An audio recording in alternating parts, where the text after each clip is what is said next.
So hi! Welcome and welcome back to my YouTube channel, and for today's tutorial, ituturo ko sa inyo kung paano ba mag-update ng ating Lazada app. But first, kindly subscribe to my channel and don't forget to hit the subscribe button and the bell to notify you for my new updates. And if you want to learn more, just keep on watching and let's start. So ayan, for today's video, gagamit tayo ng Google Play Store. So ayan, i-open ko na yung aking Google Play Store, and dito sa search bar, isa-search natin dito yung Lazada. So ayan, after nyan, tap natin yung Lazada. And kung hindi pa updated yung inyong Lazada app, ang lalabas dyan is update. Pero kung updated na yung inyong Lazada, ang lalabas dyan is open. So ayan, itatap ko na yung update para ma-update na siya sa aking mobile device. Then wait lang natin hanggang sa matapos ma-install.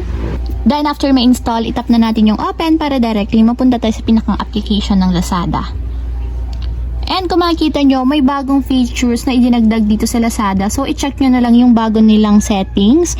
And yun lang guys, ganoon lang kasimple. Sana nakatulong sa inyo. If you have a question, kindly comment down below and don't forget to hit the subscribe button and the bell to notify you for the new updates. And thank you for watching!